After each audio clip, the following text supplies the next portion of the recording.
Class 9 children, today we will begin a new chapter, chapter 8 triangle. So before I begin this chapter, we have very few important things to know regarding this chapter.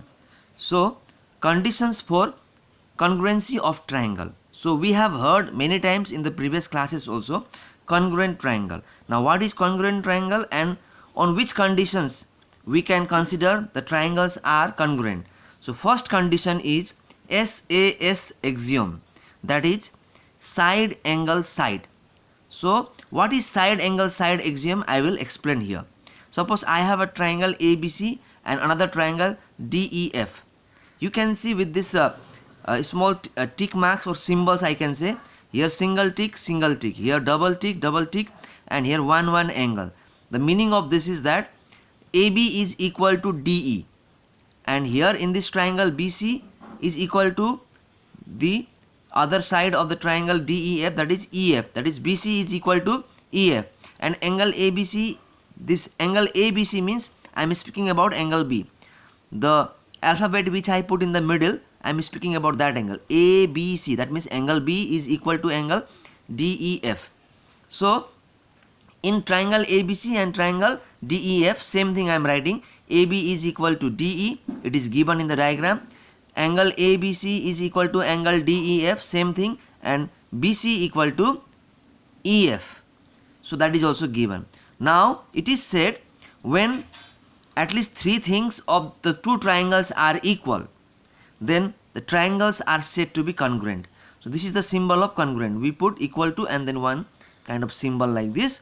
This is called congruent. So triangle ABC is congruent to triangle DEF, and the condition was by SAS, side, this is angle, this is side. So side angle side, that is called SAS. And it is said, like we can say there are 6 things in a triangle, that is 3 sides and 3 angles. So out of these 6 things, if any 3 things, that is 3 characteristics are same, let it be side or angle or whatever, but at least 3 things are same, then the triangle is said to be congruent. Now next, second condition, ASA, or also we can say AAS axiom, that is angle side or angle side angle, whatever. So you can see here in these two triangle ABC and triangle PQR, angle ABC is equal to angle, that is PQR, first given. Angle ACB means angle C is equal to angle PRQ. You can see a double line I have made, so double, that means these two are equal. This is also given. AB equal to PQ, AB is equal to PQ, given, all three are given. Then the triangle is congruent. Triangle ABC is congruent to triangle PQR, and the condition is by AAS, angle side, 2 angles and 1 side. Moving on to the next part, third condition is SSS axiom, side. So when all 3 sides AB in triangle ABC and triangle XYZ, AB is equal to XY, BC equal to YZ, and AC equal to XZ, these 3 things are given, then these 2 triangles, triangle ABC is congruent to triangle XYZ by SSS, all 3 are sides. Next one, very important, RHS, don't say right hand side. Actually meaning of this RHS axiom in this triangle, in this chapter, is right angled, that means one will be right angled, H second will be hypotenuse, and third will be any side, let it be perpendicular or base, third will be a side. So one should be right angle, that is 90 degree, one should be hypotenuse, and one should be side.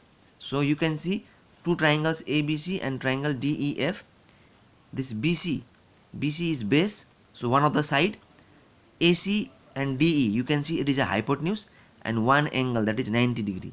So this is called right angle, this is called hypotenuse, and any one side, it can be base also, it can be perpendicular also, but I took here as base. So in triangle ABC and triangle DEF, angle ABC is equal to angle DEF, 90 degree given. AC equal to DF, AC equal to DF, it is hypotenuse and both are equal, it is given, and BC equal to EF, one of the side, it is also given.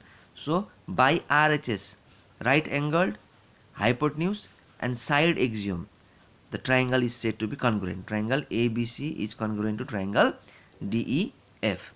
Now one very important term in this chapter which will be coming again and again, full form of CPCT, corresponding parts of congruent triangle. Now I will explain what is the meaning of CPCT, corresponding parts of congruent triangle. Suppose you know AB is equal to XY, BC is equal to YZ and AC is equal to XZ. Then it will be said like this, that the corresponding part of AB will be XZ. That means they both are in the similar, they both of them look in a similar type. You see, it is also in this side, that is this side, and here also it is this side, and here AC is equal to XZ, so they are called corresponding parts, similar type, and BC is equal to YZ, both are base, so they also are called corresponding parts. Now it is said, when two triangles are congruent, then the other remaining characters, like I can say there are three angles remaining, they also will be equal. Like angle A will be equal to angle X, angle B equal to angle Y, angle C equal to angle Z. And it is said angle A is the corresponding part of angle X, angle B is the corresponding part of angle Y, angle C is the corresponding part of angle Z. So when we can prove that the two triangles are congruent, then the remaining parts also will be equal to each other. So that way this is called corresponding parts, that means similar sides or similar angles. Such kind of characters if we find in triangle, then it will be called corresponding parts of congruent triangle. So I will explain some questions here, like you may get such questions in exam. The following figure shows a circle, you can see it is a circle, center O, and if OP is perpendicular to AB, so OP is perpendicular to AB, prove that AP is equal to BP, AP equal to BP, that means these two sides also will be equal. Actually here by mistake I had drawn line, actually in the question it was not given, so I have erased here. So you should understand, perpendicular means whenever any line falls or it is perpendicular to one of the side, then you have to understand perpendicular word means it is making 90 degree both the sides. Perpendicular word is very important, it is making 90 degree both the side. So now I have done here solution, same thing I have drawn here, only one construction I have done, because without this construction it is very difficult to prove AP equal to BP. So that's why imaginary line I have drawn, OA and OB I have joined. So first I will begin like this, given O is the center of circle, you can see O is the center of circle given in the question, and OP is perpendicular, this is perpendicular symbol, perpendicular to AB, so OP is perpendicular to AB, this is also given. That's why in given these two things I wrote. Anything more given then I would write that also, but only these two things are given. Now what to prove? We have to prove that AP is equal to BP, AP equal to BP, this is the thing we have to prove. And to prove this, one construction is important, and construction will be join OA and OB, join OA and OB. Now after joining, what happened? Two triangles came, and now proof starts. In triangle OAP, so OAP, that means this triangle, and triangle OBP, that means this triangle. In these two triangle, hypotenuse, now OA will be hypotenuse. How? You can see it is 90 degree here, then it will be base here, then it will be hypotenuse. Same thing, it is perpendicular means it is 90 degree here, 90 degree means this will be base, this will be perpendicular, and then this is hypotenuse. So hypotenuse OA equal to OB, OA equal to OB, because why? They are the radius of same circle, because anything coming from the center and falling on the circumference, that line also is called radius, and in the same circle radius will be same. So that way I can say OA equal to OB, OP equal to OP. This OP is common in both the triangle, you see OP comes in this triangle as well in this triangle, so common side.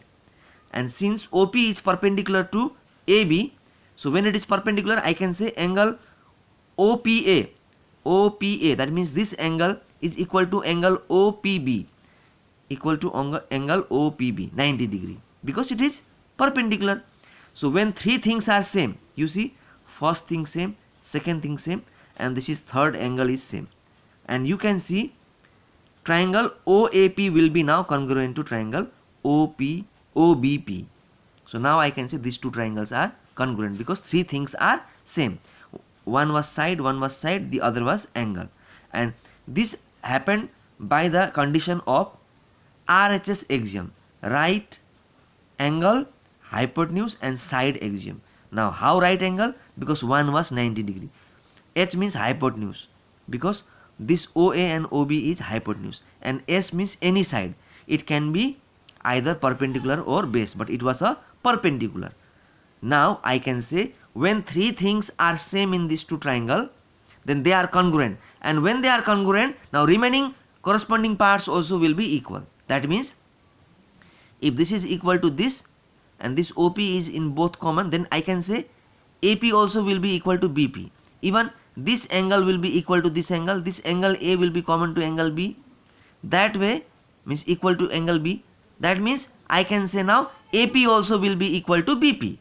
AP also will be equal to BP by CPCT. CPCT means corresponding parts of congruent triangle, because they are congruent triangle and these AP and BP are the now corresponding parts. Why? Because both are the base. So hence proved. Now this way I have explained one question for you. I may give you some homework. Please do that question and try to find your answer. First you prove congruent, and then by proving congruent, whatever has been asked to prove, you can say those things are equal and you can write proved. Thank you, children.